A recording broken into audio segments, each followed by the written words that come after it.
Hello, both sides of the conversation family. We welcome you to this virtual space crafted especially for you. My name is Jada Curry, and I'm both sides of the conversation's marketing director and graphics design specialist. I want to take some time to ground us all as a community into this space we are about to open up in, so let's go through our community standards. Both sides of the conversation is providing a safe and honest space for open conversation, so we ask that you all be respectful of that.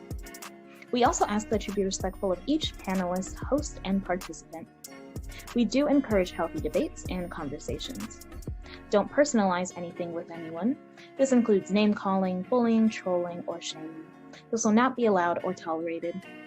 Your perspective is yours. It is not a prescription. You do not have to agree, but show respect. These community standards apply to all of our live shows and any virtual spaces that we hold on social media, including YouTube, Facebook, Twitter, or Instagram. We want to make sure that we are caring for each other as a community. This is our priority in all of our endeavors as both sides of the conversation.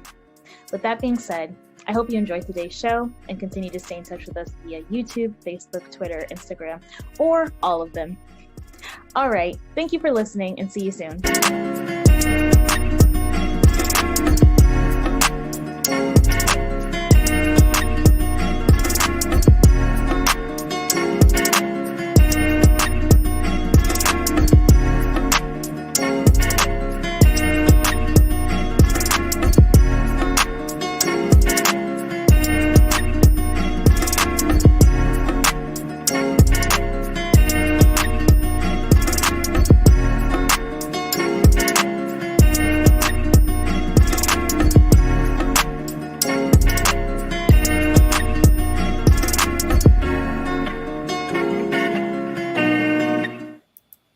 Welcome, everybody. I'm John Henry, Executive Director of Both Sides of the Conversation. Today is Tuesday, so you know what that means. This is another Hidden Gem segment where we continue to uplift our Black and Brown businesses, as well as community leaders that are doing phenomenal things to impact our community. Tonight, we have some phenomenal hidden gems, so looking forward to tonight's conversation with them. But before we get started, as you all know, we'll go through a couple of our community announcements, try to get some of this information out to the community before we start today's show. One of the road announcements, everybody know the COVID Delta variant is spreading globally, and as well here in California, the cases are seeming to be spiking out of the roof.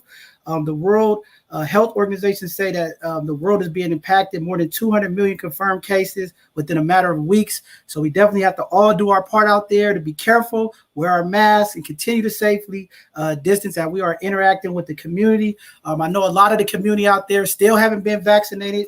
And if you feel like you need to, you need to. I know a lot of people are against it, but at this point, we are getting close to a point where we'll be going back into houses if it keeps spreading like this. So we encourage people to go out there, get vaccinated. There's a number of vaccination sites all across the country, especially here in the Bay Area, San Francisco. There are a number of vaccination places where you can get a free vaccination. You can check us out on any one of our social media handles. We'll continue to push that information out to the community. If you have loved ones, especially the elders of our community, we want to make sure that we protect them and go out and get that virus vaccination to protect yourself from the virus. The next thing that we had up today that we wanted to talk about, Jamaica is seeking $10 billion in reparations from Britain for the Atlantic slave trade. Everyone knows that British was a part of the slave trade with over 800,000 enslaved individuals. So we know here in San Francisco, we have a reparation committee that's doing work. Reparation talks are happening all across this country. But Jamaica is the first one to put out what they're looking and asking for as continued. Cities, states, and places across this country are having these conversations. So we'll see how this is all going. It's heating up. The conversation is heating up. A lot of people have been impacted for years. So the reparation talks are continuing. But here in California, vaccination and testing for healthcare workers, especially state workers, starting next month. Governor Newsom announced all healthcare workers working in the state will have to get tested weekly, and definitely they will be having to show proof of vaccination. Here in San Francisco, about 300 businesses, bars are already starting to participate in the program that's going to make people show proof of their vaccination. So people, they are definitely cracking down, tightening down how you're going to be able to move and access communities and bars and restaurants and things of that nature. So again, please take the time, go out there and let's stop the spread of this. Let's take a little bit of leadership and help make sure that we don't spread this further in our community. And again, I know some people are against it, but if the numbers keep going, you're going to be pushed one way or the other. Also, July 25th, our civil rights leader, pioneer Robert Moses, died at 86. He was part of the youth march with integrating the schools in D.C.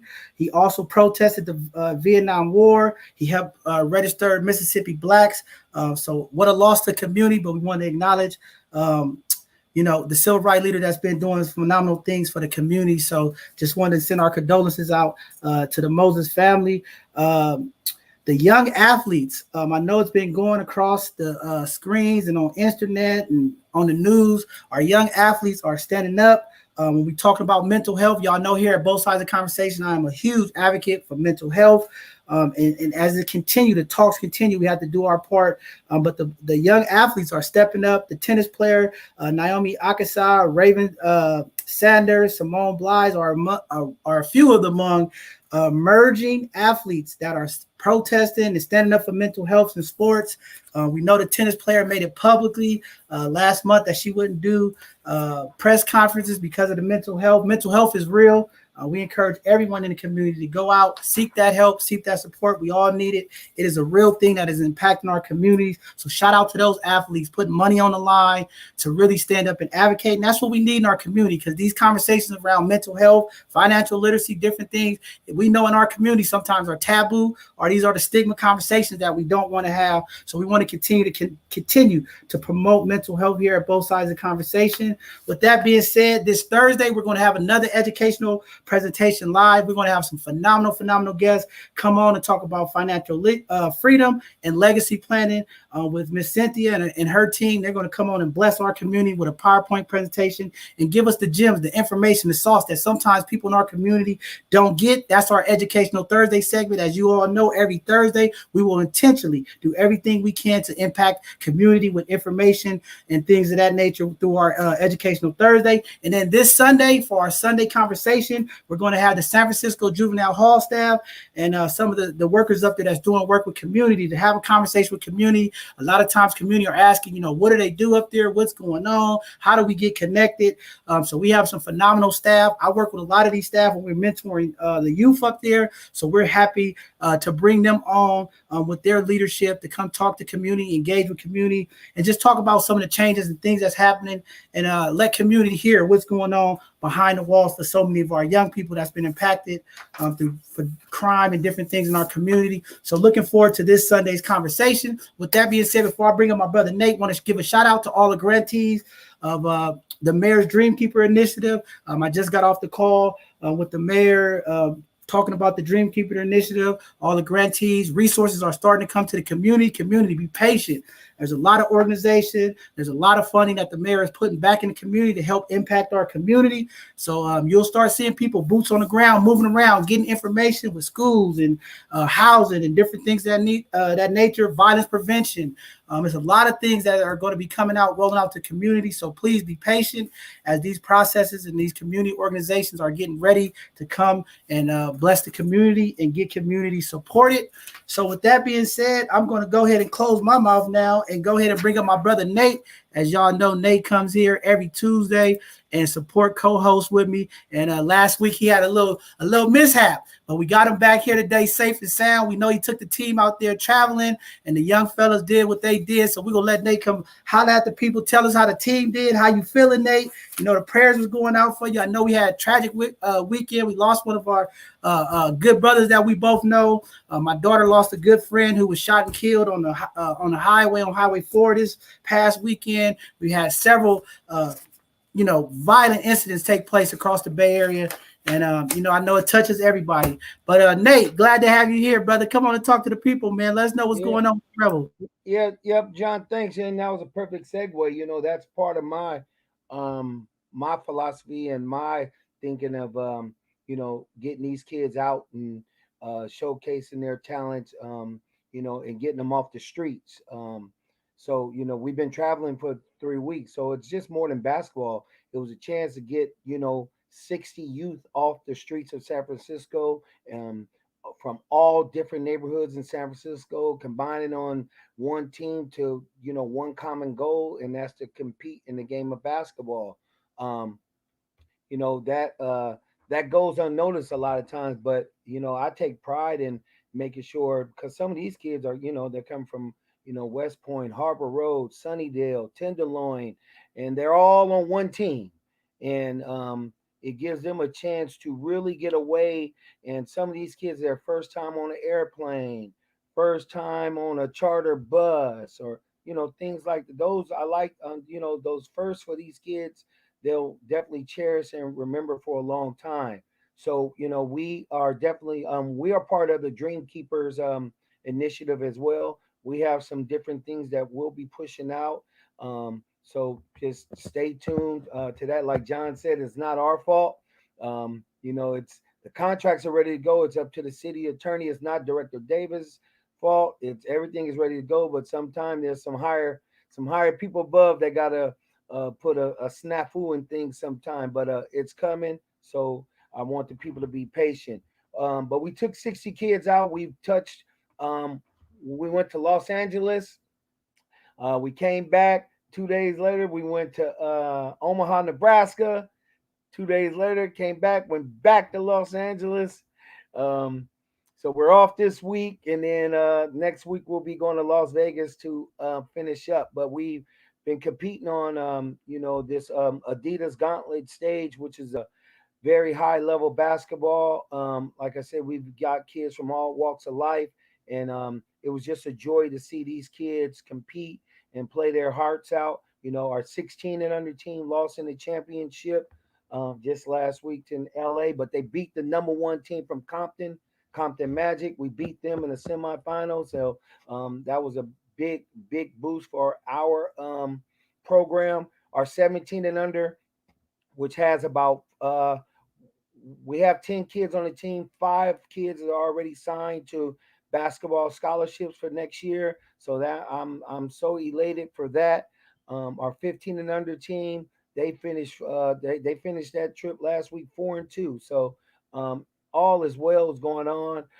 Also, while we were gone, we sponsored in conjunction with the San Francisco Brown Bombers. We had a high school football combine down at Youngblood Coleman.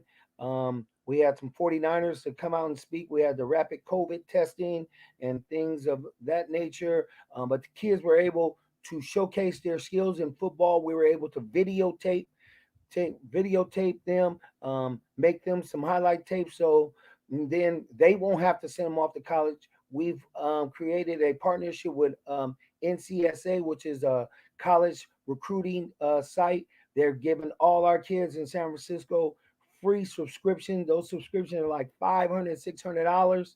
Those kids get them for free. They get to upload their videos and send out to any college in America. So the things we're doing, I mean, shout out to the Brown Bombers, Rainin and his staff for really taking a charge on this. This was, like I said, it was a team effort. We've been planning this stuff for weeks, and we had over 50 youngsters out there competing and going through different draft style combines and things like that to in hopes for them getting a scholarship. So it's definitely been a eventful 3 weeks that I've had.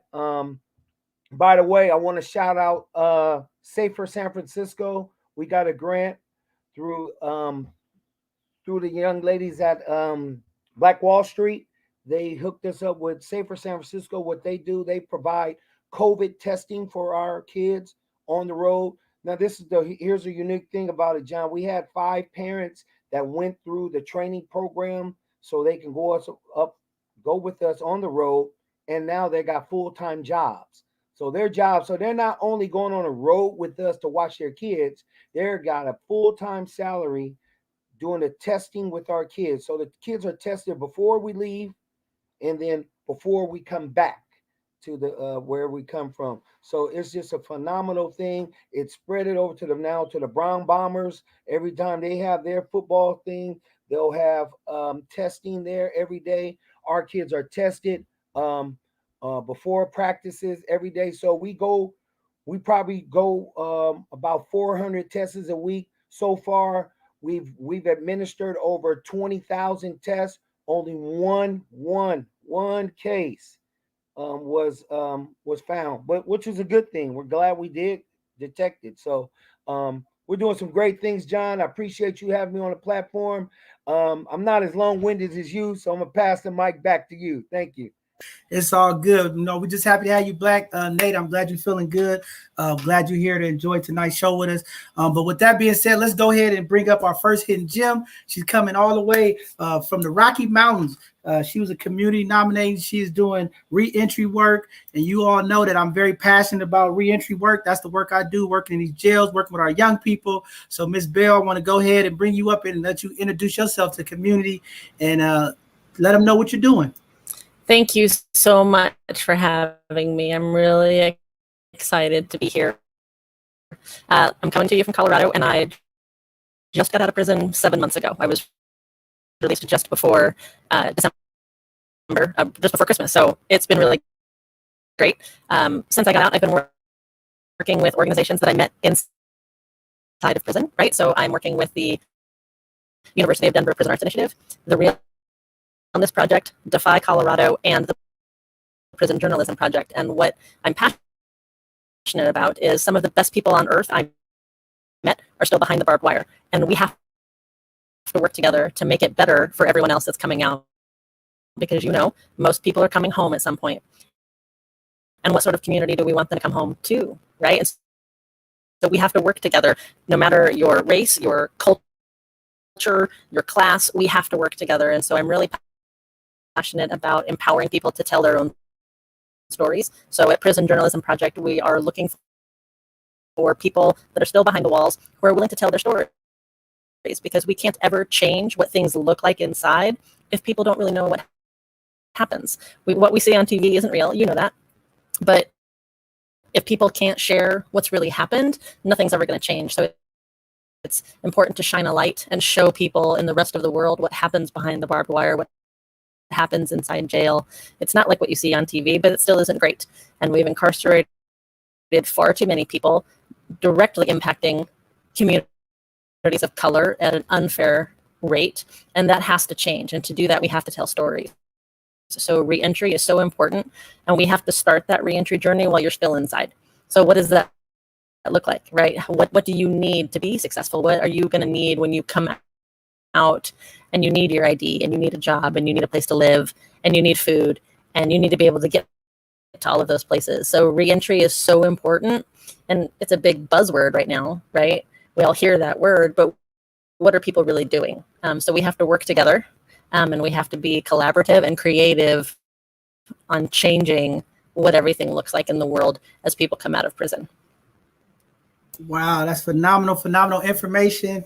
Just happy to be, another person doing this reentry work. A lot of times in our community, we see the impact of incarceration and how many different ways it plays out. Here in California, we got some brothers down in LA with time done, and they just got a bill passed where people can automatically get some of their felonies reduced and removed off their records without them having to go and apply for it.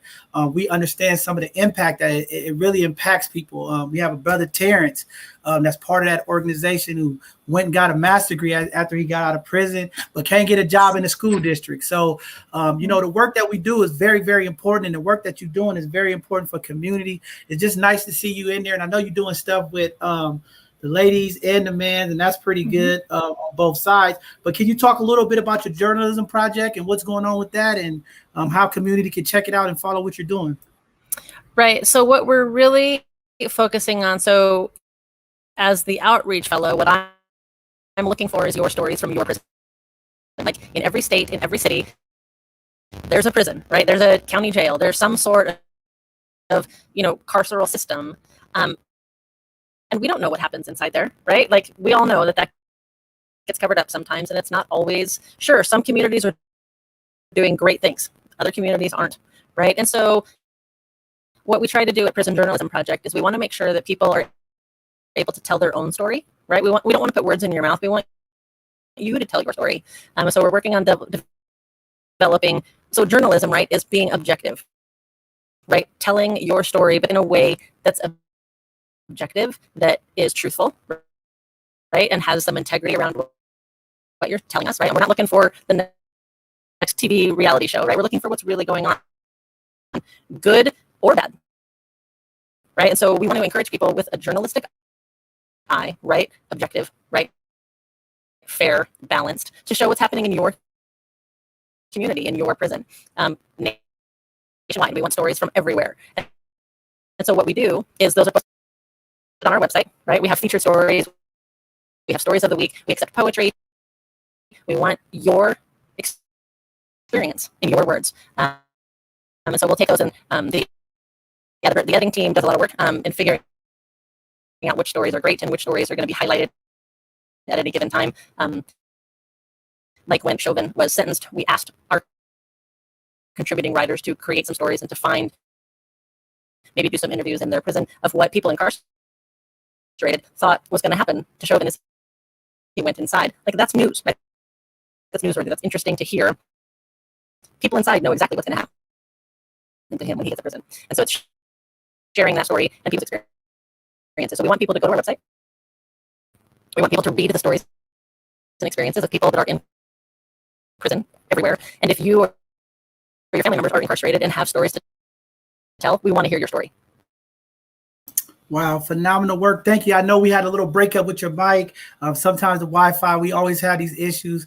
We got to keep fighting for infrastructure, getting these fiber optics done in our community so we can have better Wi-Fi. But it was hard to hear you, but I know the work what you're talking about, and that journalism work is very important. Letting the people in the community know what's going on behind the walls, because a lot of times you're right, there are things that's happening behind the walls that is definitely shouldn't be happening, and definitely impacts that reentry process. But keep doing the work that you're doing. Continue to do the follow-up. We're going to continue to run your information out there to the community. Check out the stories, some of the impact and things that you're doing. But thank you for your work. You was nominated by community, Hidden Gem. Thank you. That's hard work.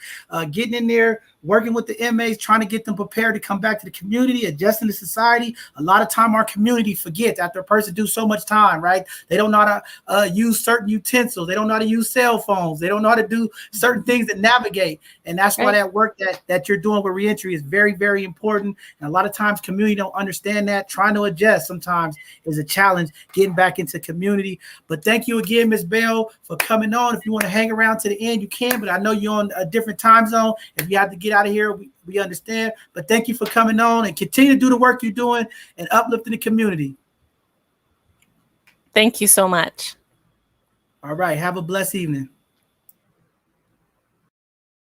All right, community, there you go. Another reentry person here doing the work, trying to help people, impact people. It's a lot of work, but we're going to go ahead and bring up some good brothers, man. And Nate, you talked about scholarships. We got some phenomenal military folks that's going to come on here and bless the community. Brother Mark Britton and his team is going to come up. These are our next group of Hidden Gems, but we're going to bring Mark up and then our other brothers and go on and salute these brothers. Come on up, Mark. Oh, you got to unmute yourself, Mark. Thank you, John. I appreciate you having me, man. It's just such a pleasure and an honor. And I got to right away before I get started give a shout out to our community, our Army community partner, Mr. Derek Tolliver. Derek from STEM to Hearts program. Thank you so much for reaching out and letting us know about the show here with John Henry. And John, thank you for all you do. I love your word that you use, the hidden gem. And just a little bit, very briefly, the elevator pitch is, again, I'm Mark Benton. I'm one of these, what's called the civilian aide to the Secretary of the Army. And what we do, the Secretary of the Army charges us to go out and share the Army story, just like we're doing right now with my fellow colleagues. Major Bizor and Colonel Roth will continue to share that story. So not only to share that story and to educate, they use the word recruit. I like to use the word educate. You know, I tell my kids, you know, you don't know what you don't know. And again, that word hidden gem is just absolutely awesome. You know, a way to opportunity to go to school and graduate. I'm a Howard University ROTC graduate myself. And just very quickly, I got two kids, not one, but two, that received a 4-year ROTC scholarship and graduated debt-free. And my son went on to get his master's, a second one, again, on Uncle Sam's dime. So these are hidden gems. And I'm gonna just anchor that word because I love that word. I learned that from you today about that hidden gem. And a lot of people just don't know what they don't know. And a lot of people use the military as a springboard. many famous people that you know or may not know that use the military as a springboard, so you still can accomplish all your endeavors that you want. People like Morgan Freeman and Gene Hackman, Ice-T, MC Hammer. These are people who started out in the military. It's a springboard, right? 2016 Miss USA Dejanay Barber used ROTC as a springboard because, like you said before, I understand you work in the jails. I don't know if you know this, John, but I'm also a retired deputy sheriff. So I understand about that, this incarceration, as the previous guest said also, because we are disproportionately arrested, and at the same time, we are disproportionately in debt. And this is an opportunity where we can go out and fulfill our goals and our desires with minimum debt. And one thing that we can use is our Uncle Sam to minimize that debt and just go out, make things happen. I'm excited for my next guest to pick up the pieces and keep it going, because I want them to show you the money. Because I can tell you what, I don't want just my kids to be blessed, John. I got to go out. My God assignment and mission is to go out and bless other people's kids, because I don't want just my kids to graduate debt free with a job, with 30 days vacation, and free medical and dental, and able to go out and get additional degrees above and beyond. Matter of fact, they require you to go out and get additional degrees, and they're going to pay for it. And the other hidden gem, John, who else gives you a tax-free housing allowance, a tax-free grocery money above your base salary, and a 20-year retirement if you decide to do 20 years? If not, you can serve your time part-time in the Reserve or National Guard. You probably heard of those terms. And that would be 1 week in a month and 2 weeks in the summer. And you see that check in the middle of my two colleagues there. I just came back from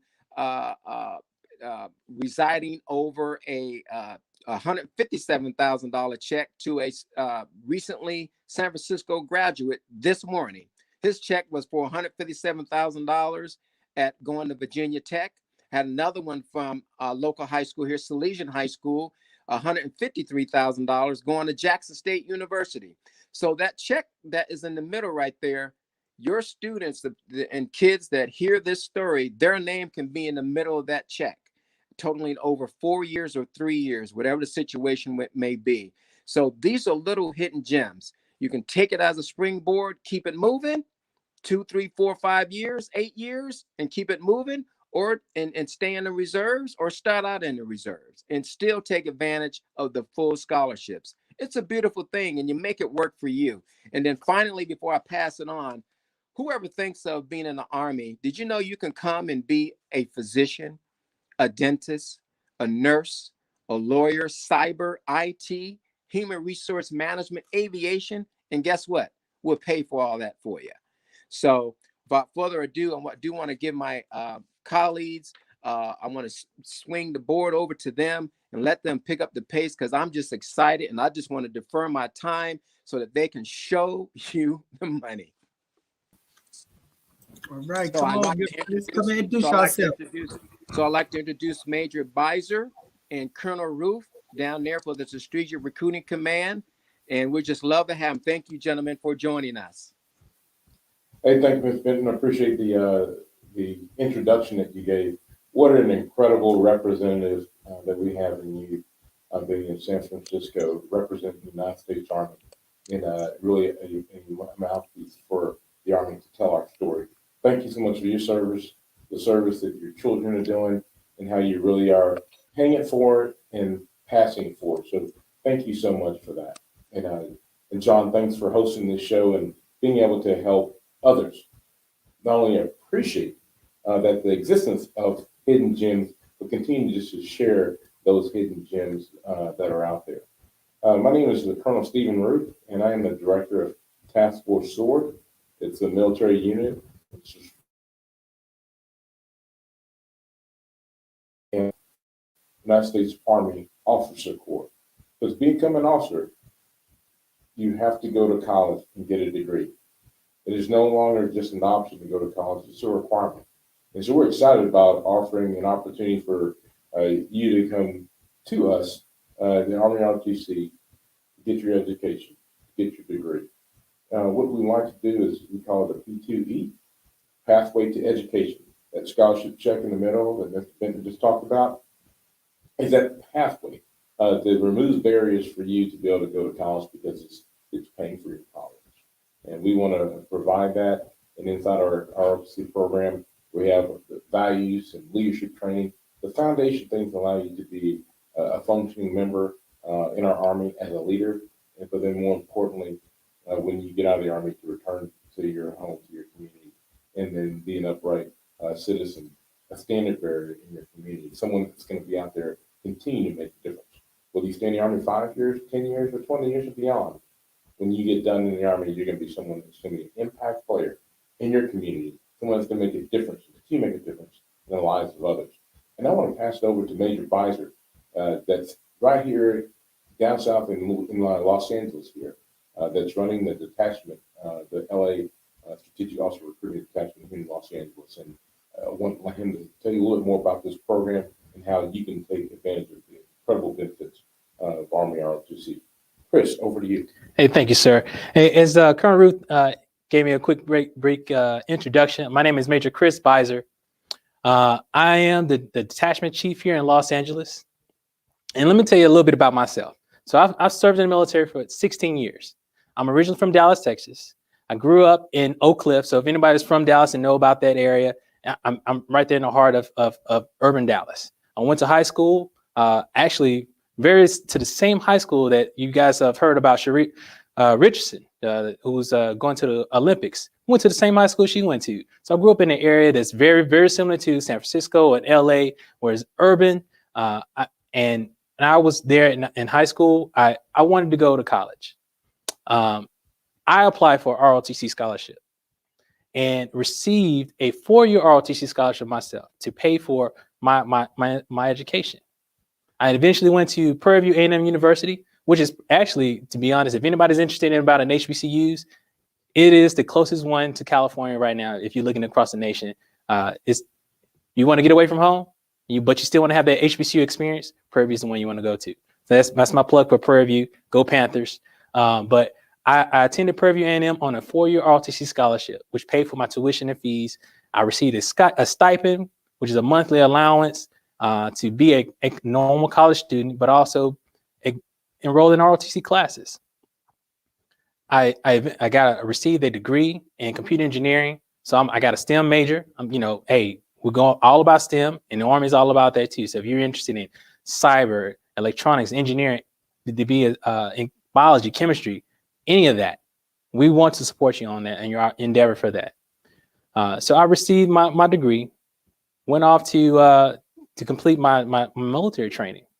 I was commissioned initially as an aviation officer. So we talked about one of those 150 careers that we have in the military. I started off as an aviator, started off learning how to fly helicopters. Who to think of that? Coming from an inner city youth, going out there to flying some multi-million-dollar aircraft. That was me. That was my goal. I got the opportunity to do that and then achieve that. And I eventually transitioned over to be a communication officer. And that's currently what I am now. I deal with IT. And I'm currently, just like Mark mentioned, he's got kids that receive to go on and to continue their educational benefits. You know what? I'm right now still benefiting from being in the military by earning my master's degree to become get a master's in cybersecurity. And it's all no money out of my pocket, all on the expense of the Army dime, because I chose the path to become a commissioned officer, go to college, receive my degree, and continue to be able to serve my community, my nation, and to serve everyone out here, protect the home front, but also, build out a better way for me and my family by continuing my education. So I'm gonna go ahead and show you a couple of things that we have here that we're offering, and how students out there that's maybe chimed in onto this broadcast today, how they can benefit from the same opportunities that I received as a high school student back over 20 years ago. And Chris, while you're pulling that up, just to add onto what you're saying, the audience may have some kids out there, but more importantly, there may be parents and influencers that are listening to this brief that like, wow, I didn't know anything about that. That's an incredible program. Thank you so much for sharing that hidden gem with me. So this slide comes up. It just really talks about the benefits of the Army ROTC scholarship. and particularly how it funds your pathway to receiving your bachelor's degree from whatever college university you want to go to. You're not landlocked or restricted to just going to school here in California. You're able to go to school wherever you're able to apply and get into. So if you end up wanting to go to Stanford, hey, awesome. You want to go on the East Coast to have that experience over MIT or Harvard, that is well within your reach with an ROTC scholarship. So here's how it works. Go over, Chris. All right. So here you can see, actually, these are actually students from just a small select of students that we here in LA. Hold on, Chris. I don't see your slides up here. Can you press the share screen so I can pull it up on the screen for everybody? Okay.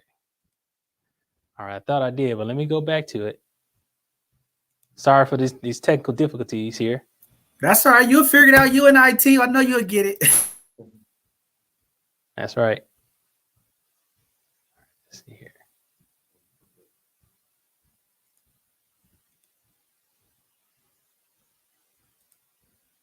Share screen.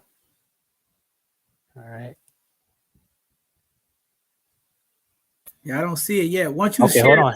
Here we go. Here we go. Right, there we go. There we go. I see something. There we go. I'm making moves. I'm making moves here. All right. All right. So here's how it works. And so you can see it. Can you see my presentation now? Yes, I can see it. Let me remove the link on the bottom so people can see that information. But yeah, I can see it. Okay. All right. So you look into the photos up here on top. You have actual recipients from this year that receive scholarship checks. And then these checks, they cover your full tuition. So all these checks are all different, geared specific to the university that the students are applying for. And we have students that are going to Harvard, going to Riverside here in California. You can go anywhere in the nation that has an ROTC program associated with it, and we can cover your expenses. If these students already have other scholarships in line, then these checks can be turned over to cover your room and board expenses. So you have a little leeway to go either cover full tuition or room and board. But here's the opportunity benefits. Like we said, we talked about full tuition up to $10,000 or for room up to $10,000 for room and board. You also receive, in addition to that tuition and fees, $1,200 for books per academic year. A monthly stipend, and that monthly stipend, that's pretty good. When I was, they just get a stipend just of money to spend however they need to, or even give it back to their family to help out there. That's correct. Wow. When I was a kid, I received a stipend. It was on a tier system. I started off like $100 a month. Now these students here are getting $420. $420 a month. I think I want to go back and be a cadet. That's pretty good, and that's to be used however they want. So if they're here to help, and they're using their money to support their family, they can use that money towards that. And other things that this program is offering, a guaranteed job placement. Not too many people can say they have that for their opportunity for a program out there that's geared towards college.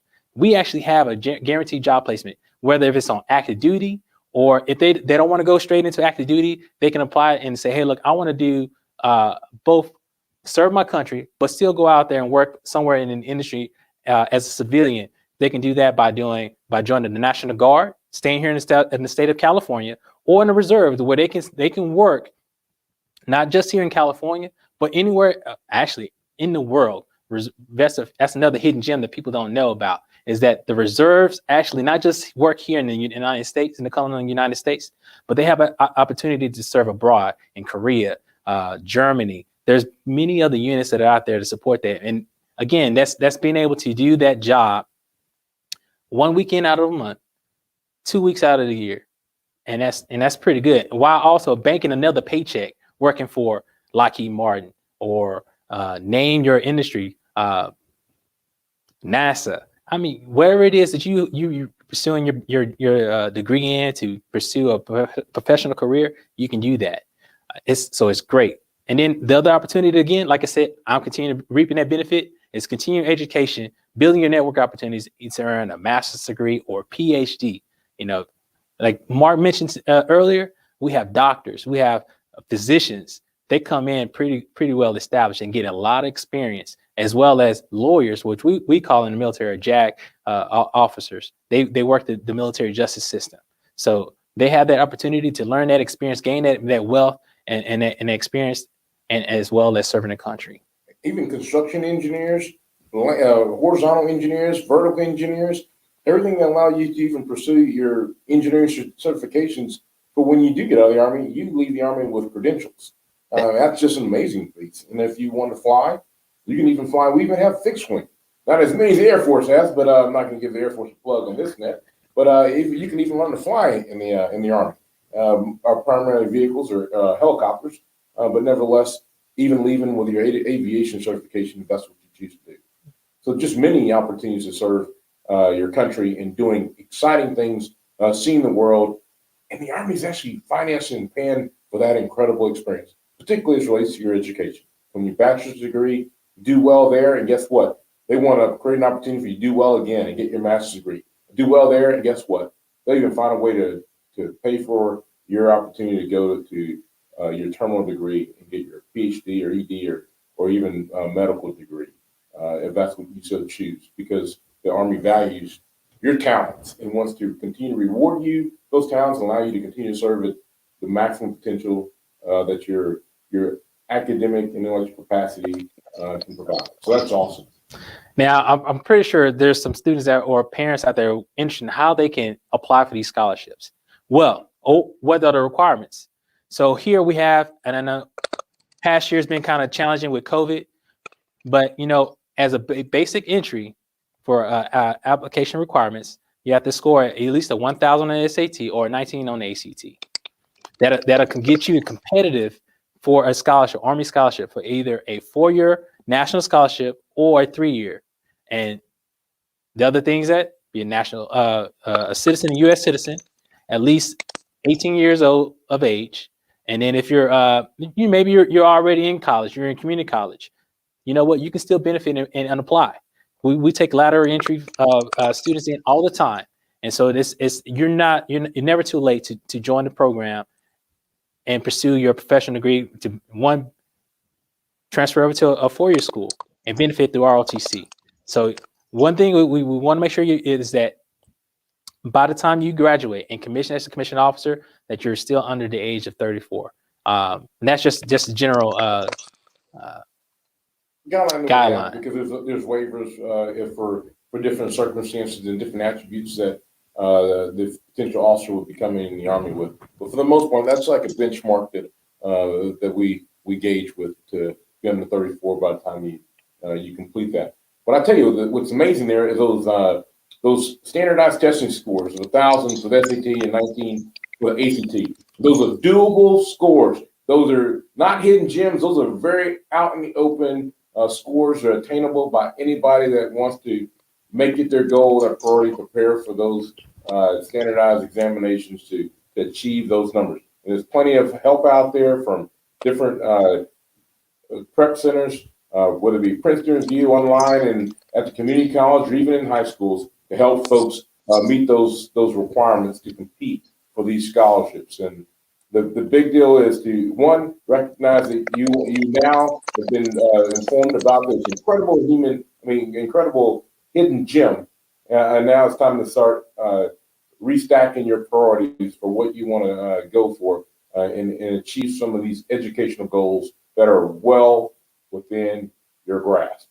We're just going to be more excited about sharing this with you. Hey, so it's funny that you mentioned about those prep services.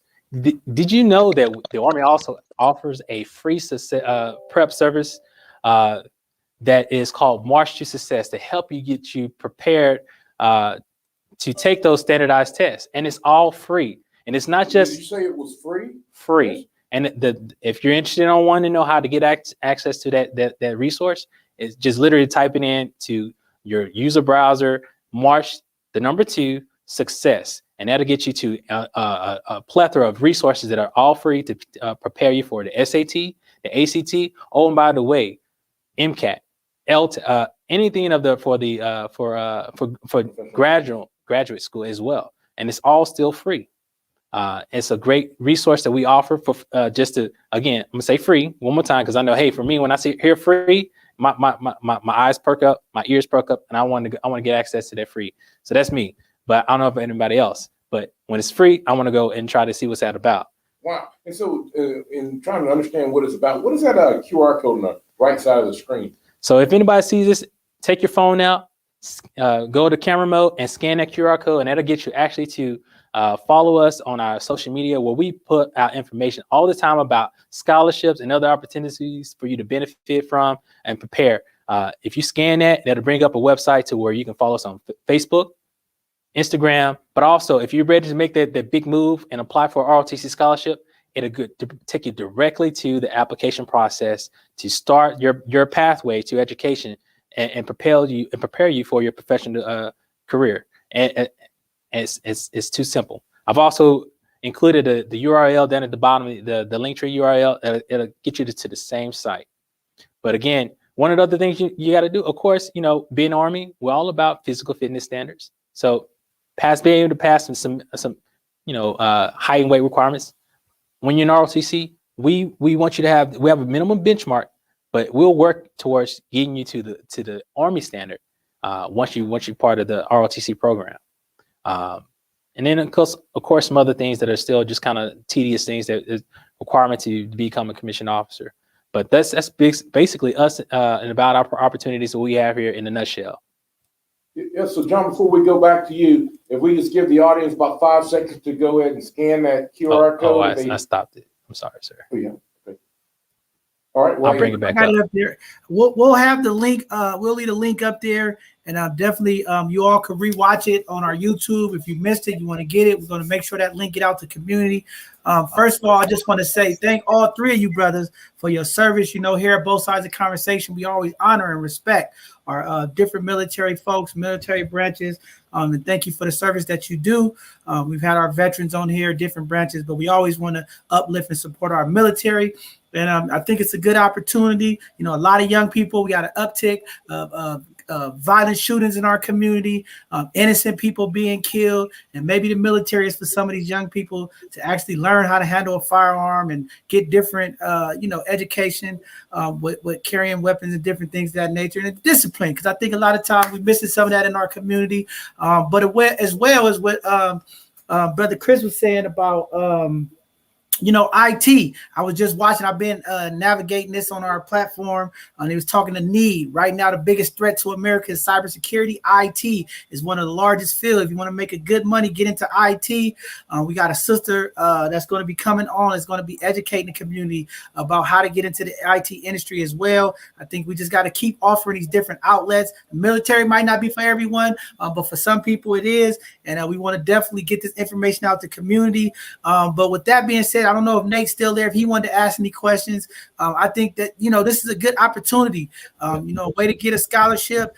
Some of our young people in the community have been in, so many different things, and just having another outlet, sometimes getting out of the country, going different places, doing something different for that change. Look at these three young looking, handsome brothers, bulked up. Come on, community. If you got a youngster out there that ain't been sleeping that much, feeling hopeless, this might be the opportunity to get them out there. But Nate, you want to say something? Yeah. I mean, first of all, thank you guys for your service, and it's really good to see some brothers in there that's making a difference. I've worked in community a long time, and I'm sure you brothers have too.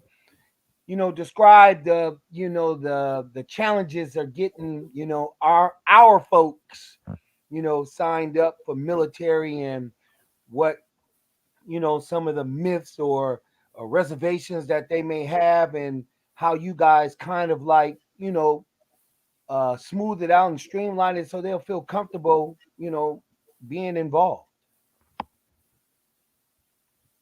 Thanks so much for that comment there, Nathan. It's just the opportunity since we do both sides of the discussion here. It's just a unique piece that most folks just don't really take time to really think about it deeply. And that meaning going in and putting on this uniform for however long you choose to serve, it just changes you, because you realize that there's things that you've got to put aside to cooperate and get along with other people. And those are just life skills. And many times you just may not have the experience to really, really have to put aside your differences for the good of the group. And being in the Army, you get an opportunity to not only do that, but then how to help other people do that. And as you learn how to do it, you become very proficient at getting others to commit to goals that are in objectives that are bigger than themselves.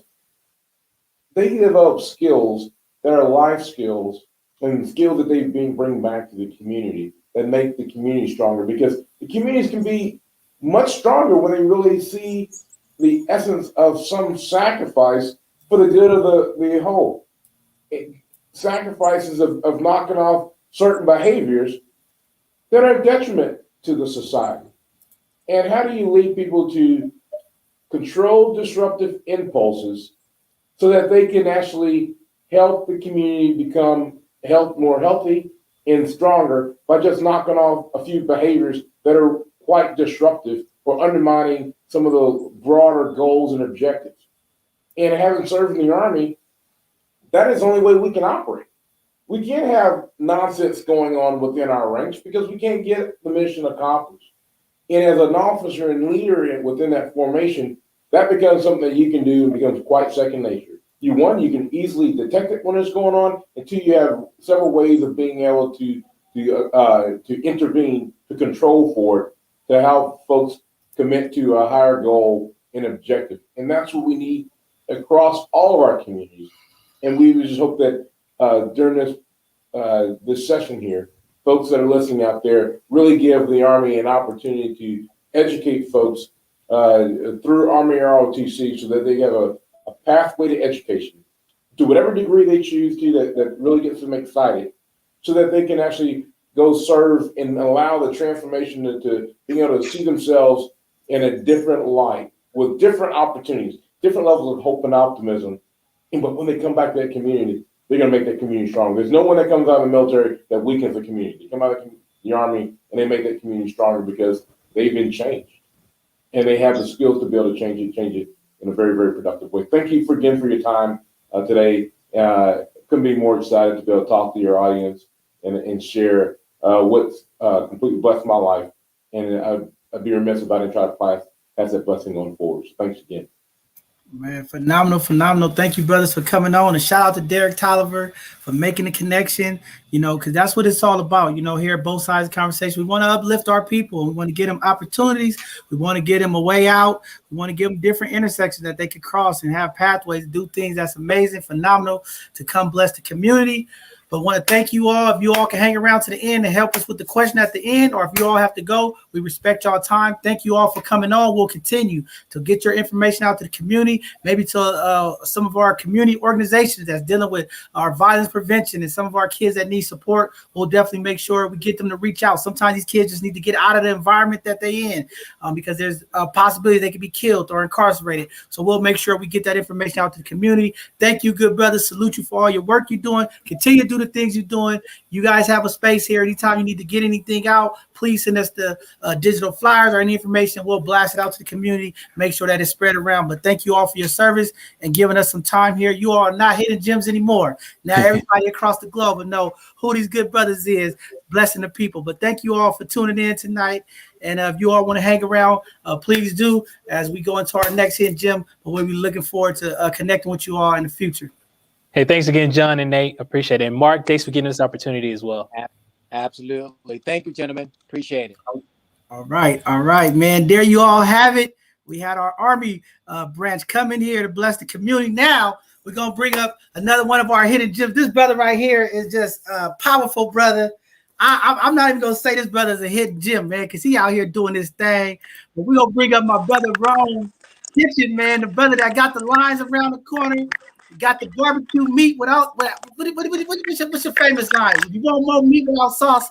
Because I didn't know if you was gonna make it tonight, Rome. I was looking my for mouth watering right now. My mouth watering right now. I ain't got nothing cooking right now.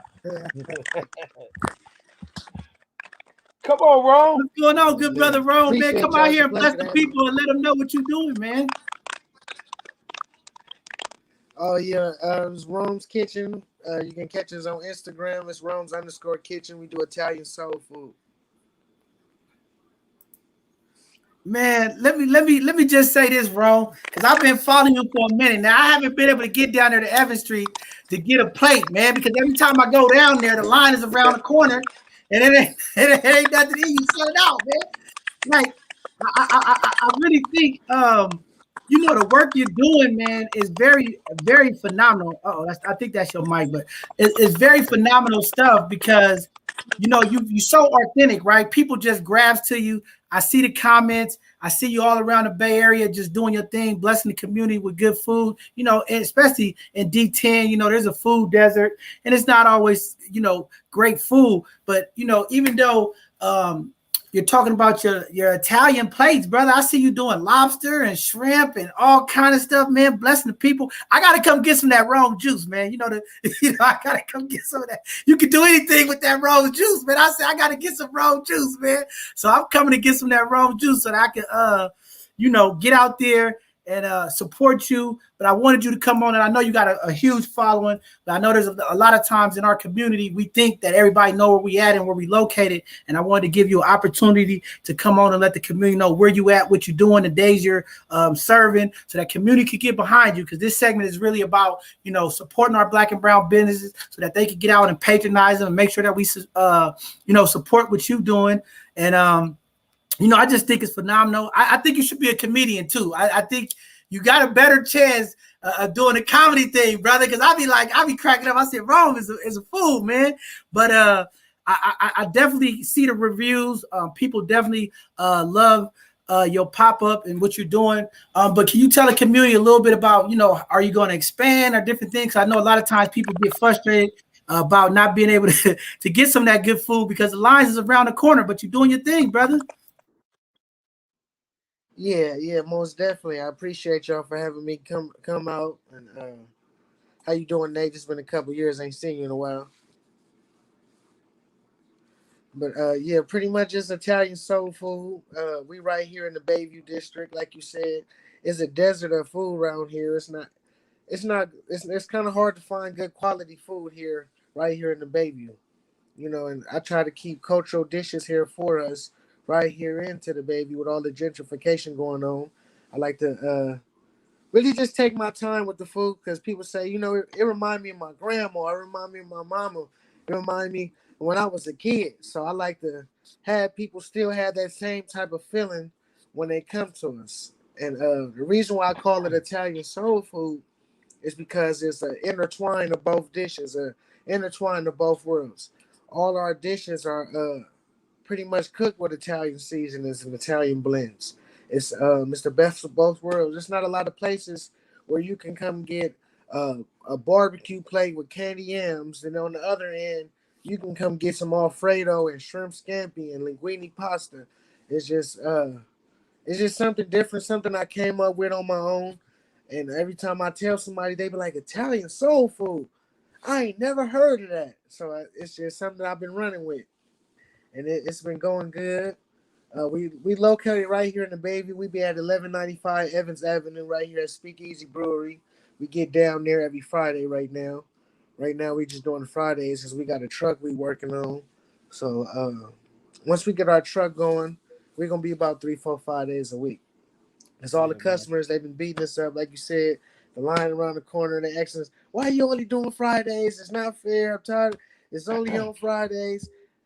We doing Fridays, so the other days I'm working on, paperwork and other things that we got to do. So, so we can elevate to the next level. Nobody want to be in quicksand. Yeah. It's hard. It's hard work setting up in that tent. They don't understand the wind blowing, all types of things we go through in that tent. So it's hard work. Hey, Rome, man, I'm so proud of you, bro. What you doing, man? Describe to you just hit it. You hit the nail on it, man. This is, food is just saying you just put some season, you got to put some love to it. So tell them what your Friday, looks like. What time you get up to prepare all this. This ain't something that you just slop together because man, I taste so good. They done bought me a plate. I couldn't make it. I said, man, go stop by there, get me one. I'm gonna be working late, but so I done sent people to get some. So tell them that process in the prep and all that stuff. How it, you take pride and you take love in your food, and tell them what that process looked like. That process is rigorous. I can start with that because I'm pretty much a one-man band, but I march for 20 people. So I gotta start like I start on Thursdays pretty much. I start on Thursday. I go start buying everything, like all my vegetables and everything like that, all my produce, chop all of that up, put it in the freezer bags at the commercial kitchen, put all of that up. If I'm doing my desserts, more than likely I'm gonna do my desserts the night before, the juice before. We're gonna put all of that in the cooler and put that in the freezer. And then when it comes to Friday mornings, I wake up. Restaurant Depot is the first store that opened up. So as soon as it hits 6 o'clock, I got my alarm set at 5:30. As soon as 5:30 hit, I get up, hop in the shower, and I'm heading to the car. And the first store I'm heading to is 6 o'clock. I'm hitting Restaurant Depot. I'm getting all my meats, and then I once I get all my meats and everything else I need, I just head down to the big kitchen and start getting to it. We start at 3 o'clock, so I try to pace myself. My goal is to get to the kitchen around 6:30. So if I get to the kitchen around 6:30, I can take my time. I can pace myself. I ain't got to rush. And like I said before, I can put that extra love into it. I can make sure everything is how I want it. Because a lot of things that I cook, people be telling me like, "How you come up with the recipe? How you?" And I'm like, I don't know. It's just this how I would want it. Like the way I make my yams, I'm greedy. So it's like I've been eating good food my whole life. So everything I make is how I would want it myself. So I guess I just got a good sense of food, or people like what I like. So I just get up early around there and just get to it. Make my way down to the speakeasy, set up the tent, and we sold out about 6:30, 7 o'clock. Right. So yeah, I got my team about to get the speakeasy address up in there so people in the community know where you at. I know it's always popping over there at the brewery. Yeah, It's it's kind a of a good little brewery. little hot spot, real gentrified, different people, different crowd, but you blessing them with the food. But you know what I really want to say is, you know, I'm really proud of you, man, and I'm happy you came on today. Again, like I said, you have a huge following, but you really don't understand the impact that you have with the young people, man. And it's brothers like you that give some of these young brothers hope, man. And we know it's a Mhm. struggle. Anytime you being an entrepreneur and trying to do your thing, it's a struggle. But to see you out there doing it, and you know, earlier in the show, I know you came on late. You know, we talked about the Dream Keeper initiative and how the mayor's putting this money to bless our little black and brown businesses, and we're gonna make sure that we get you connected, because see, it's organizations and people like you that are doing stuff that impact other people, right? Sometimes we do our thing Mhm. and we don't even understand the impact, right? And these young brothers, man, that standing on the corners, are they confused or hopeless and don't know where to go. You know, they see wrong, they see you out there on Instagram, you getting the followers, you getting the likes, people showing up, and that give them that inspiration to say, hey man, I want to do my thing. You know what I mean? And Real. you know, like Nate said, maybe, you know, some kind of way we could get you set up where you could teach. You know what I mean? Come up with your Rome's instead of Rome's Kitchen, Rome's Culinary School, right? Because it's not too many of us that do that type of industry, you know, in and out, right? So maybe in the future, you know what I mean? That's in your future plans, man. Start you up a hood Rome's culinary school for, you know, for all of the young people in the community, and teach them how to throw that sauce around, man, and do what they do, man. So I just want to uplift you, man, and just say, brother, I appreciate you. I definitely will be out there. I'm gonna stand in the line. I'm gonna get there early. You said at 3 o'clock. I'm gonna get there early because every time I go there, the line's around the corner, and every time he out. So I don't even wait in the line.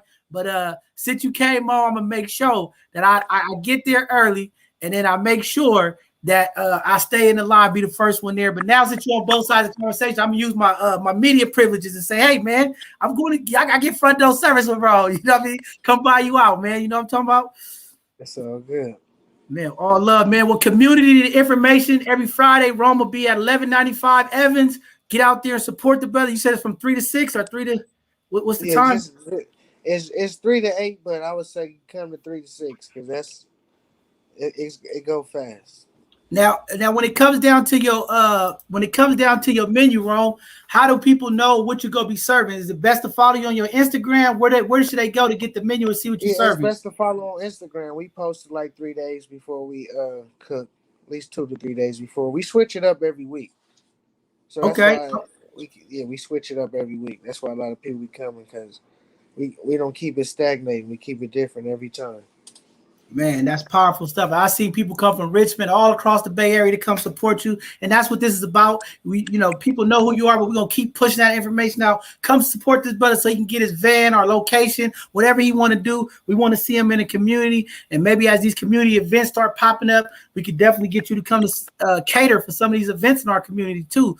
Good food and things of that nature. But for community out there, it's at Rome_kitchen. Follow the brother every Friday, 3 to 8. He out there in the community in D10, blessing the people. And go out there and support him, man, because this is what it's about. Kings supporting kings, queens supporting kings. We got to uplift our community, empower our community, and it starts with brothers like Rome, man, doing your thing. So thank you, good brother. If there's anything that you want to say out there to the community that's watching, any tips or anything, I still want you to get into the comedy, man. I'm just seeing it, right? I see you at Tommy T's doing the whole thing. Maybe you, Philly B, Stunner Man, all y'all get up there and just do something at Tommy T's, man, because you very hilarious, brother. I got to give it to you. Appreciate that. Just signing out, I would just say to everybody watching out there, I'd encourage you just to work for yourself. Let's be entrepreneurs. Let's push this Black entrepreneurship, because there's nothing like working for yourself.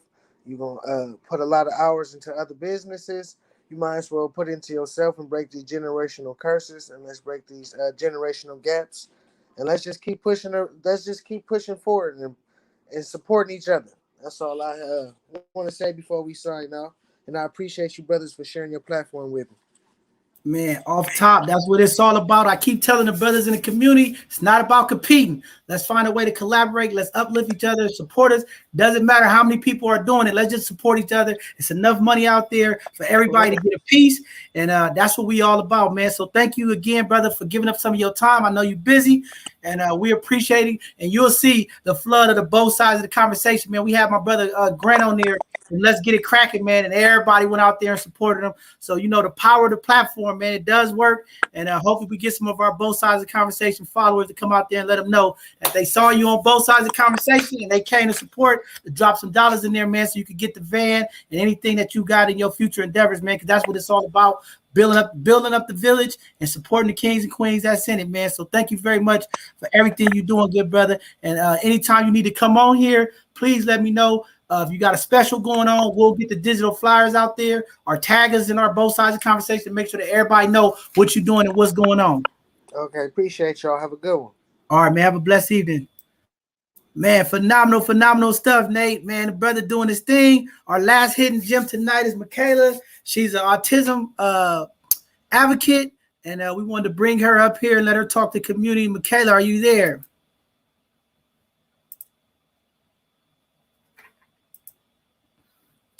I know she had some problems earlier with her Wi-Fi. Mikayla, are you there? Okay. Yes, I'm here. Yes. How you doing tonight, sister? Oh, I'm doing good so far. Basically, what I believe in for advocating for people with autism is being creative in your own way. So using poetry, hip hop, rap, R&B, painting, sculpting, any creative activity that kind of makes a person express themselves. I'm also currently affiliated with the Berkeley Drop-In Center, which is located on 3234 Adeline Street in Berkeley. We actually deal with helping the unhoused find housing, and also offer other services like computer help. We also offer like mail lockers, pay services. And coffee, snacks, and some hot food on request, of course. And for August 2021, next month, we actually will have group activities that will be done. Monday we will be like community meeting. Tuesday we have a movie morning and a men's group. On Wednesday we have an addiction recovery group and a journaling group. On Thursday, we have a Bridge to Emotional Wellness group. And on Friday, we have a women's group and a dancing group. And the movies that will be shown for the month of August are Black Panther, Fast Five, Avengers Infinity War, and Homeless Population. Wow, phenomenal information that you're doing. Now, these services that you're talking about, is it just for people that deal with autism, or is this just a community as a whole? These yeah, for community as a whole, because we deal with the unhoused from who reside in Berkeley and other surrounding areas. Wow, we believe in allowing people to get the resources that they need so that they can actually make their own decisions. Wow, very powerful stuff. If you could put some of that information in the chat so that people could reach out to those organizations, if you have their emails or their contact information, definitely want you to put that in the chat. Now, since you're doing this work and you're seeing a lot of unhoused, with the COVID and with the economy shifting, are you seeing an increase of people being displaced, or is it the same? Kind of give community like what you're seeing out there right now at this current state where we at. It's more of an increase. More people are actually coming in and asking about like Section 8 housing and emergency shelters. So a lot of people so the weather has been getting, I guess, to the point where it gets really cold outside, and for a person that's unhoused, that it's uncomfortable to walk around in the cold, and even if you do have a jacket with you, it's like a beat down jacket. So and you're also sleeping tent too. So how can we help? So Ms. Johnson, how can we help? How can the public help? Is there somewhere the public can go and make a donation? Because I'm just in love with you guys stand for, what you guys doing, and how you guys are being great advocate for, sometimes people are, otherwise, people will be forgetting about people with autism. So where can we go? We also accept donations. Yes. for clothes. The person in charge of receiving the donations is named John Holloway. So definitely, if you could put that contact information, we'll definitely get out the community to support you. Like Nate said, sometimes people don't realize the impact or the needs of people in community. A lot of times we just live our life and we don't really pay attention. So just want to say I appreciate you coming on, the work that you're doing for community, but definitely get that information inside the chat so we can get it out to community, so we can get some people to help and support your drive or whatever it is that you need. And just, we want to say thank you for doing the work. This thing about autism is growing in our country. A lot of people are just learning things about it. So we appreciate your advocacy and the things that you're doing to help community with education and information and resources. I think that's a big part of it, just kind of connecting people. And that's kind of what we believe here is how do we get the information out to the community, right? When we talk about changing the narrative, making understanding, doing things intentional, it takes a little bit of all of us to get the information out to the community. So we appreciate the work, but definitely if you could put the information in the chat, we'll go ahead and get that out to community and find out, who could we get out there to support as you out there on the front lines fighting for community. We appreciate what you do.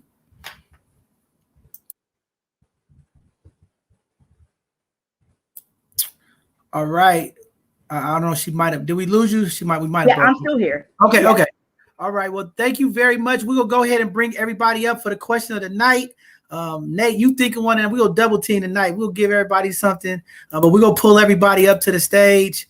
And every show that we do here, we always try to end our hidden gem segment with some kind of question to have a quick panel discussion and tonight, since Nate is back, we'll have 2 questions. Usually it's one. I usually ask 50 questions in one. So I'm going to change tonight. I'm not going to do that tonight.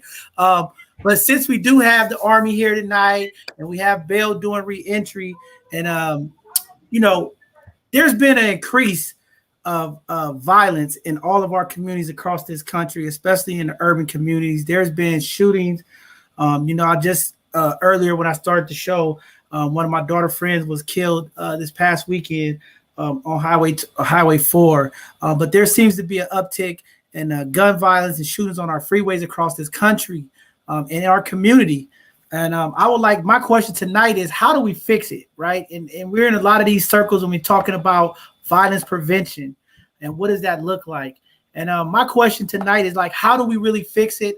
Sometimes when we in these intersections, in these circles, having these conversations, it's 2 things that I pick up on all the time. One is a lot of times we have the same old ideals that worked before, and they're continue to get pitched. And I really bring this question up, and it's not to take a shot at nobody or no thing. Mark, I get hammered a little bit on my show. They think I have issues with the elders of the community. I really just challenge the elders of the community because I think we have some phenomenal young people that do things that impact our community. And I think sometimes as elders and some of the elders of the community, we hold on to the torch too long. And you see it in our churches, you see it as community leaders, you see it in different realms, even in employment and corporations, right? Sometimes the elders hold on too long and they're not willing to pass the torch. But because this gun violence, gang violence, all this violence in our community is happening so much, it's like, what is it that we do to really do it? And how do we prevent it? And how do we stay open and be innovative in that process? And I think that's it, we have to be to really make this change. A lot of times, when we talk about violence prevention, we talk about sports, entertainment, and different things of that nature, jobs in the community that some of these young people are impacted by. But we know living in the real world, you have to get outside of your community to grow. It's great to have programs to let, some of these young people that's impacted in their community stay there so they don't have to go outside their community.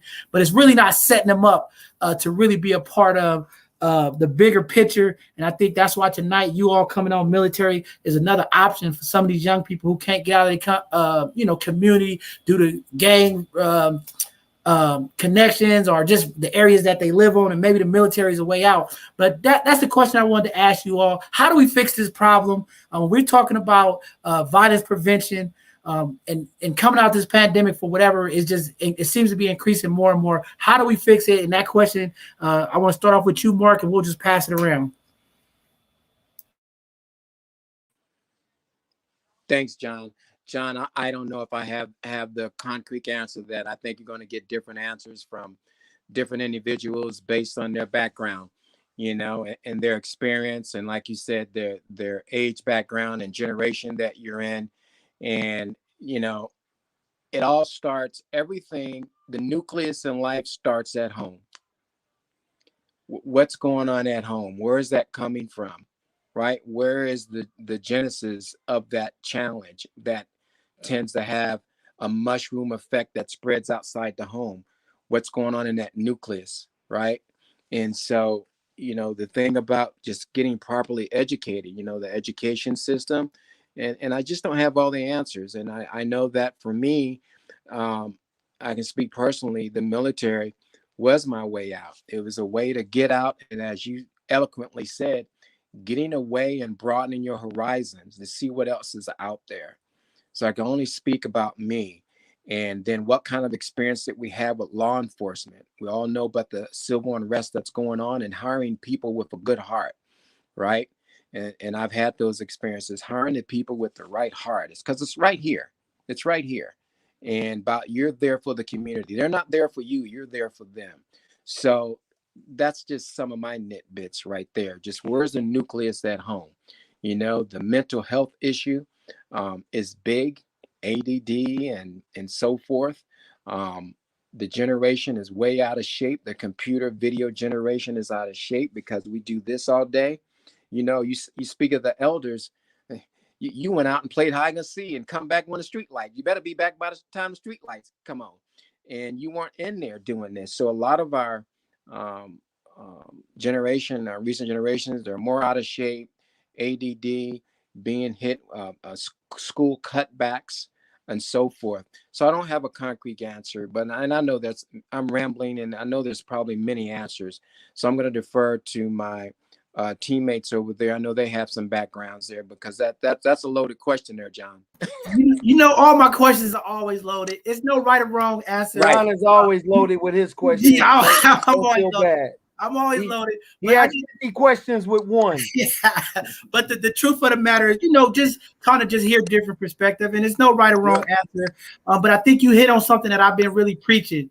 I think it is time for community to take a reset. I think as community as a whole, right, especially in our Black and brown community, we've been impacted with single family households. A lot of the principles and values have been lost. And I think we have to stop being in Z, because everybody's like, we're at Z now. And I think as community, we just have to start back over and go back to the basics, you know, teaching these things that's been lost and getting that information, because I think we so far at Z that we're forgetting the basic stuff. You know, like you said, coming home when the street lights are having a cooked meal, you know, teaching kids, you know, respect. When you see an elder on the bus, give up your seat. You see a pregnant woman on it, you know what I mean? Because I see what's going on, and it's so much of the basic things that we're missing. And we had a sister on here talking about etiquette and things of that nature. And I think it's time to bring some of that stuff back, but start from A to Z. We at Z now, but we got to put a reset in there like the video games and start back over and go to the basics. and you can't teach what you've never been taught. Right, exactly. That's a good point. But go ahead, Brother Chris, and y'all going to pass it around, and then we'll get Belle after the other brother there. No, I really appreciate the opportunity to try to comment on this one. Just like Mark said, it starts from the heart, and it also starts with the person in the mirror. The military aspect of this, I would say, is our values that we teach in the military. And the one that is most relevant in this conversation is the value of selfless service. We learn how to put others before yourself. If you learn and really internalize putting others before yourself, when you do get on that bus and you see an elder or someone that needs some help, you recognize putting them before self. It becomes natural. It's not a cognitive thought of that should I or should I not. It's a cognitive. It's just subconsciously something you do. You just stand up. The other value in the Army is respect. You respect your elders, and it's just the Army just has a way of teasing out these values that we practically already know that exist, but they've been in a state of dormancy. The Army, for us to function as a force, these values have to be operationalized. They've got to be real. And so selfless service, being able to put others before yourself, to sacrifice for others, respect, realizing that who much is given, much is expected. Those are just the values that we have to learn to operate as a very, very diverse Army. Over 1.5 million of us, and for us to be able to get along and operate as a cohesive team, these values are just so critically important. But at the end of the day, it is us wanting to be better than and hold ourselves accountable to a better future. And it starts off in the mirror and what change that I can be. You mentioned change, John. You know, Gandhi G talked about, hey, you've got to be the change yourself that you want to see in the world. That starts with each of us. Each of us. And if each of us commit to that change, that I'm not going to curse somebody because I feel that they disrespected me. I'm not going to go shoot somebody as a means of resolving a disagreement or something that upset me or offended me. That is not a behavior that elevates my community. That is not a means of resolving my conflict. And it's just those things start with each of us. When we get up in the morning, are we going to commit to being an upstanding human being? Someone that I'm not going to wait to be respected before I respect someone. If I want to be known as a respectful person, it starts with me. I've got to be the one that demonstrates that respect. It's an unconditional. Respect isn't a conditional thing, it's an unconditional. I give it to you whether you give it back to me or not. That's what respect means. It's not if you don't diss me that I might respect you, or if you have something I wish I had, then I will respect you. It's just a common decency that we have as fellow human beings. And that starts with us. The Army just has a way of trying to teach these values so that we can cohabitate, that we can function and behave as a cohesive unit. And then by being in the Army, hopefully those values become ones that you adopt, and having lived with those values and made sense of the utility of those values, when you do leave the Army, hopefully those are the values you take back in the community and make the community stronger. And that is our gift back to those communities that offer their sons and daughters to join us, to take advantage of opportunities, to be educated, to have a heightened perspective, a heightened way of being able to solve problems, and a heightened sense of awareness to answer that calling to serve so they can truly make a difference in this world. Man, phenomenal, man. You hit it right on the head. Self-accountability. That's what we always talking about, reaching each other where they are, meeting them with compassion, humility. Very powerful stuff. Brother Chris, you want to go ahead and jump in there? Yeah, I'm going to hit you up with a personal story from me. So I mentioned that I'm from Dallas, Oak Cliff. And at the time when I was in high school, there was always been, I've been broadcast and bombarded with information that young Black males in my area were not going to see or live to see the age of 21. And, that was one of the challenges I had to deal with. I wanted to get out. I wanted to get beyond that. And it's due to violence, due to gangs, all in my community. I saw all that. I grew up in the area that, I'm a product of a single parent home. I grew up with my mother and my grandmother. So I know how to relate to that. And for me, it was the mentorship that I saw from my instructors in high school to a mentoring program that I benefited from. Again, so in college, we know we have the Divine Nine. You have all the different fraternities representing African-American community, from fraternities and sorority. Well, I was actually a product of a mentoring program that Kappa Alpha Psi sponsors, Kappa League. Well, I'm also a member of Kappa Alpha Psi, and we go out and actually reach out to the community, to young youths, young males, and we mentor them on how to become an upstanding citizen, Black male, strong role model in the community. And that's what I saw. That's what that kind of helped propelled me. And it just wasn't that. One of the instructors in my school was also an Army retiree in 06, who was a product of another HBCU, FAMU, Florida A&M University.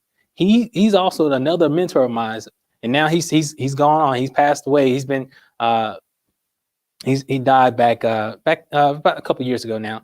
But he was a great representative for me, kind of look as a positive male role figure that saw potential in me to basically walk in his same footsteps, to become another successful leader in the military, or a citizen in the community, to give back, and having those guardians, those figures, strong figures in the community to kind of give back, and they're out there. It's just that for some people are kind of afraid to kind of reach out to them and lean on those leaders. For me, I was just fortunate, and I think that's really the crux of it. Is you don't see those that quite often, that you have those strong figures that are willing to step up and be there, especially when you come from a single parent home. And not talk bad about my father. I have a outstanding relationship with my father now. It was just, his circumstance, he wasn't there to be able to do that for me and be that strong figure. But I had the other strong figures. I had my uncles and other community leaders in my community that reached out. And I actually, for me, it was more so reaching out to them too as well, because I needed something to fill that gap. And I know that's one of the things that drive a lot of young youth, our young youth, is they have a gap that needs to be filled. And it's just like any type of organization. You have a power void. Something's going to fill in that gap. Something's going to represent that strong role model or parental guidance. And that's what I know with a lot of my friends. They wasn't that fortunate, and I couldn't persuade them. But my actions is what I use to kind of persuade folks now. Let them see how I benefited and how I continue to live my life and be a positive role model for my own kids. I have 4 kids now. I have one that's just graduated from high school, which I'm very proud of. And I have all the way down to the youngest. I just celebrated his first birthday. And I continue to be that same role model that I know that a lot of the students that I want to reach out to need to have. And I give my time by being able to speak with people like you, John. I thank you for giving us this opportunity. And this is a great discussion to have on. And I think that our community needs to hear this, needs to see more people being more interactive with not just our community, but everyone.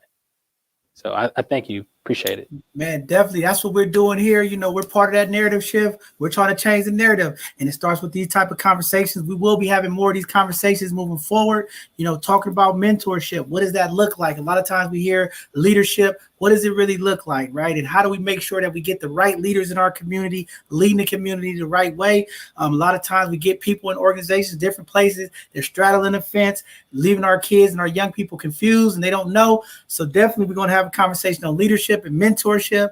What does that look like? Who's leading the community and who's having those conversations? Because once we get the young people attention, we got to have the right people to give them the information and make sure they lead them the right way. So very powerful stuff, good brother. Thank you for speaking up to that.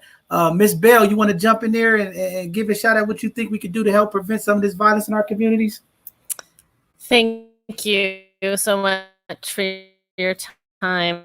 I think part of that, of what we're struggling with, is for so long the inherent worth and dignity of human being has been ignored. So I think you hit on it earlier, right? Being collaborative, thinking outside the box, and really recognizing that we are all human beings who are worth dignity and respect. And the role models that you gentlemen are providing are so important to our communities. And it's really just about having conversations, right? And seeing the differences and coming to a point where we can understand, like you say, both sides of the conversation and move forward together. I think is so important. Thank you very much. I know your mic broke up a little bit, but I interpreted a little bit. You said it's important to have these conversations, like both sides of the conversation. That's what we're going to try to do, impact the community. We believe the healing process in our community starts with communication and, breaking some of these taboo and stigma conversation. Mikayla, you want to go ahead and jump in there before we close out with a shot at that? Yes, I would have to say a lot of support groups, community violence prevention, and also I would say information about harm reduction. Definitely good information. Harm reduction models work, and definitely having these groups where we can have our young people, like the brother said, being able to teach people, even if you don't know who they are, how do we greet each other when we have conflicts? How do we deal with it? Conflict management, I think, is something that we definitely do, and it all ties into mental health. But Nate, go ahead and give your shot at before we close out. I was gonna give 2 questions, but it's getting late. I want to respect everybody's time. It's all good, John. Me and you agree on a lot of these things. Sometimes, the torch need to be passed. And like Miss Belle said, sometimes you got to think out the box. But when we're thinking out the box, we got to think out the box with the right people. Not the people that straddling the fence, not the ones that, because you're not a big homie if you out there on the corner with them drinking with a red cup. You know what I'm saying? So you're not their big homie. You know what I'm saying? You're not leading them the right way. You straddling the fence. You showing them, some things. You trying to show them something, but then you turn around and contradict yourself by sitting and hanging on the corner with them. And I think, me and you get thrown on the bus a lot because, all of a sudden we haters and all that stuff now. But that's okay, because these youth need to be steered in the right direction. Whether, like Miss Belle said, going out the box means finding those right people that may be that's hanging out on the corner, but can separate that to steer the youth or the young people the right way and tell them this is not the way to go. You know, um, you know, San Francisco is crazy. They depend, they don't pass that torch. And some of these dudes they just hold on to it, and and it's just like it's just like a reoccurring thing. Keeps the cycle keeps going and going, but nothing won't change until we go outside the box with the right people and move in those people into some good positions and making sure that that needle is moving instead of being stagnated. Man, very powerful stuff, Nate. I agree with you too. We need a paradigm shift, as they say. We need some innovative thoughts because some of the ways we've been doing these models and different things is really not impacted. It's not about hating. The numbers prove itself.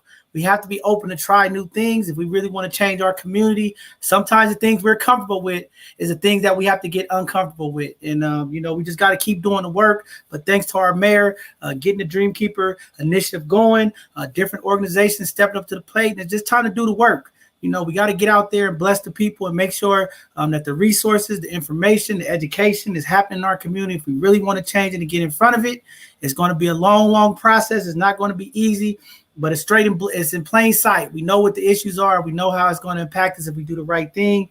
And just hopefully people are open to that change, listening to our young people. I'm going to keep saying it. Elders of the community, our community leaders, please listen to our young people. They have a lot of the answers.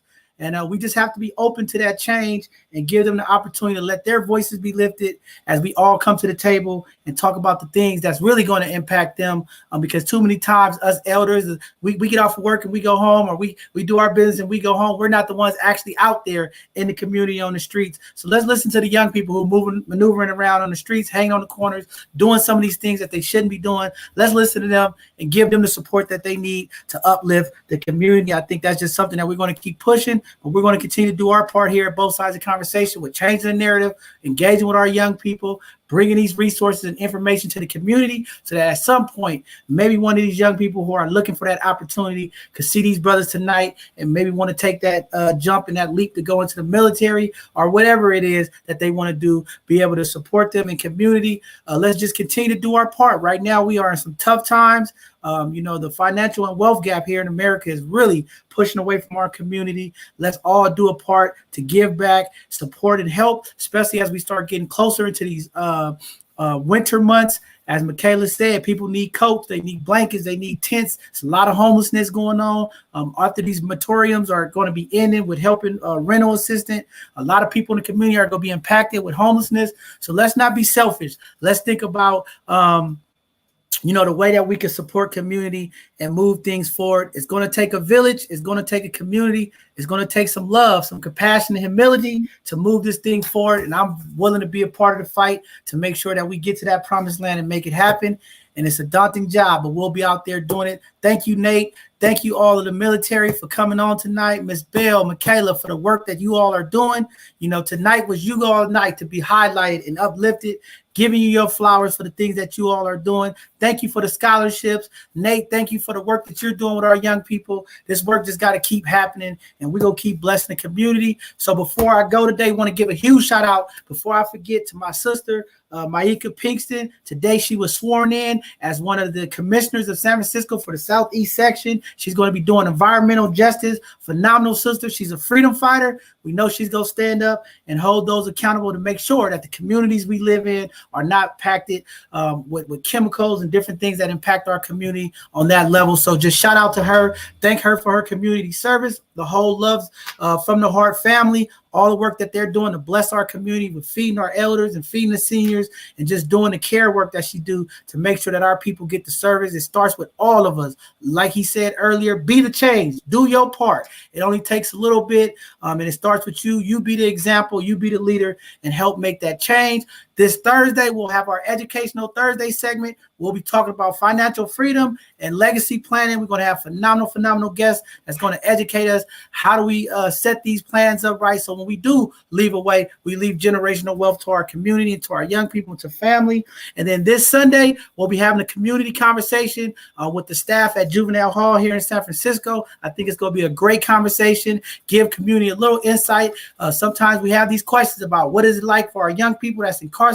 What are they seeing? How as a community we can help support some of the things that they're doing as our young people come in and out of custody and re-enter into the community. How do we get the organizations to help support them to make sure that all of our young people that's been impacted could get back into the community and do positive things to impact us? And then next Tuesday, we'll have another segment just like this where we'll continue to highlight our Black and brown businesses and uplift community leaders that continue to do things to positively impact our community. So with that being said, we're going to bid everyone a good night.